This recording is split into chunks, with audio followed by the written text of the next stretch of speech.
Hello viewers, welcome to my channel Easy 60. இன்னைக்கு Tamil Nadu syllabus standard 10 ஓட chapter 3 exercise number 3.13ல first Roman லெட்டரில் first sum பார்க்கலாம். Discuss the nature of the roots அப்படின்னு சொல்லிட்டு ஒரு குவாட்ராட்டிக் ஈக்குவேஷன் கொடுத்துருக்காங்க. ஃபர்ஸ்ட்டு நீங்கள் அந்த குவாட்ராட்டிக் ஈக்குவேஷனை காப்பி பண்ணிவிட்டு ஜென்ரல் குவாட்ராட்டிக் ஈக்குவேஷன் எழுதிக்கோங்க. Just by comparison a is equal to 15 ஆகிடும், b is equal to 11 ஆகிடும், c is equal to 2 ஆகிடும். நெக்ஸ்ட்டு நம்ம டிஸ்கிரிமினன்ட் டெல்டா கண்டுபிடிக்க போகிறோம். அது கண்டுபிடிக்கிறதோட ஃபார்முலா b² - 4ac.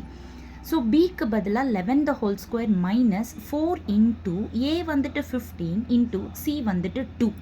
11 ஸ்கொயர் பண்ணோன்னா that is 11 11s are 121 minus 4 into 15 into 2 பண்ணிங்கன்னா 120 வரும். ஸோ சப்ட்ராக்ட் பண்ணுறப்போ நம்மளுக்கு 1ன்னு கிடைக்கும். தட் இஸ் பாசிட்டிவ் ஆன்சராக வந்திருக்கு, விச் இஸ் கிரேட்டர் தேன் 0வாக வந்திருக்கு. அப்போது இது ஃபர்ஸ்ட் கேஸ் படி roots are real and unequal அப்படின்னு வந்துடும். Thank you viewers.